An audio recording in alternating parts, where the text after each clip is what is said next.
First of all, it was just to protect the federal property because it was still federal property at that time. But then it was to protect that footprint. And that sacred ground, it just speaks to it. Always has. People began almost immediately, as they had done during the rescue and recovery efforts, of putting items on the fence. They want to somehow say, I was here.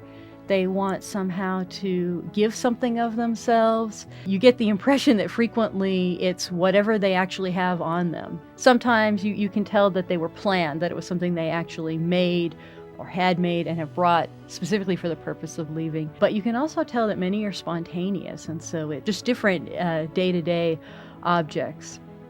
We realized in the early days that people wanted to memorialize, and they wanted to remember and to pay tribute.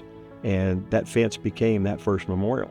It became a place to come and mourn and to celebrate at the same time. And it became a massive pilgrimage. I could go to the fence at any given time and give you 12 countries and 25 states represented on the fence. And so the fence became really important. As we were going through the process of the design, the dean of the University of Washington Architecture School was on the panel, on the final selection panel, and he encouraged us to look at what we do with the fence in the next phase.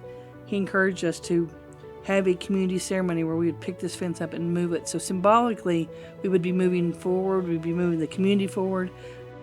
Everybody wanted a piece to be a part of. That's one of the things that would probably stick in my memory the rest of my life, is moving of that fence. Because of what we'd seen with the Vietnam Wall and some other memorials, we'd been pretty steadfast about saying the design is the design. But the fence was a little different. It also took on a life of its own, and it became the memorial.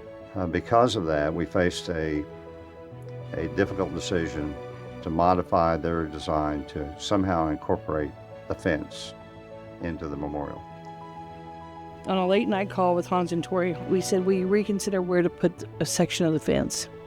And that's not something you want to say to designers that just have given you this incredible design. But we pushed them on it, and they came back within 24 hours and said, how about if we put sections of the fence on the 903 side of the gate? It tells a story and gives them an opportunity to say, I understand and I reflect, and this is a part of me that respects what happened here, what happened to you. I talked to them even years later and say, yeah, I was down there and I put something on the fence, and what happens to it? And I told them the process. It was archived. Oh, they thought that was just wonderful, that we would take the time and effort to keep those items on that fence and protect them forever.